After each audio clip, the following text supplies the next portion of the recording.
السلام خوتي، هذا الفيديو بعثوه لنا اليوم. الفيديو هذا في عين النعجة. الحاجة المليحة الوحيدة في الفيديو هذا هي الكاليتي تاعو.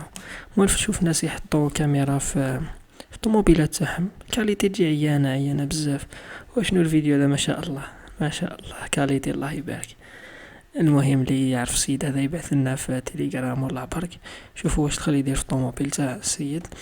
الفيديو هذا بتاريخ 9 جوان، والسيدة واش كابيه وشنو مازالو مشدوش. خليكم تشوفوا الفيديو معايا. ليك الحاجة اللي تحيرك فيهم باردين القلب هذو انه ما يخافش، يقلب براحته.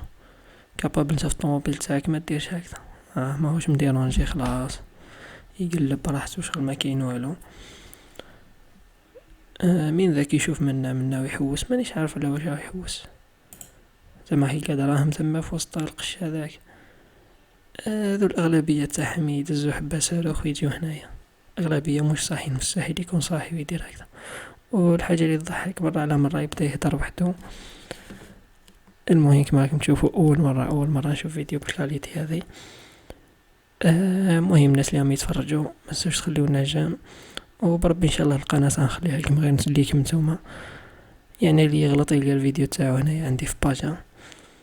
المهم كما راكم تشوفوا سيد انتيك خلاص هو يحوس، فوالا ما لقى والو في الكارطابل هذيك، هاو يطل مازال يحوس ما كاين والو. المهم السيدة براحته خلاص ما نديرونجيوش، هاو يحوس تحت الكوسالة كاش ما يلقى.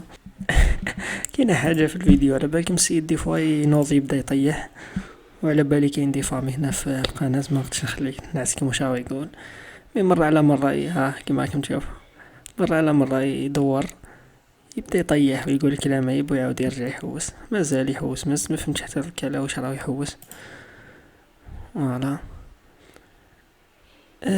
يعطونا التعليقات واش الحل مع النوع هذا، يعني باش توصل به الجرأة يدخل طوموبيل قريب 3 دقائق هو لداخل، مش زعما دخل بالزربة وخرج. اسمع ماهوش خايف انه مول السيارة يرجع ليك يحوس، ومن شدة الغباء قاعد يحوس تحت الكوسالة. مانيش عارف واش راه يحوس، والله ما تحير. راك شويه يبدا يطيح يهدر مع روحو.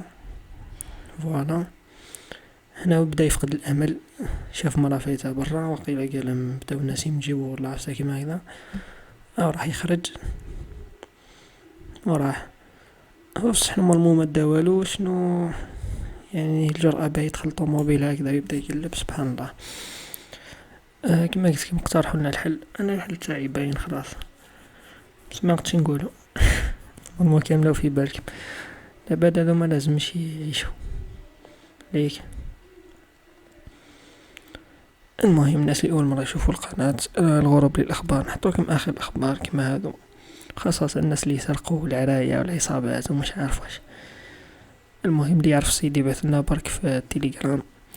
وبارك الله فيكم قعدتوا معنا حتى نهايه الفيديو. كاش ما عندكم فيديو ولا بعثوه لنا، ونتلاقاو في الفيديو القادم ان شاء الله. كي يشدوه نعاود نحط لكم فيديو.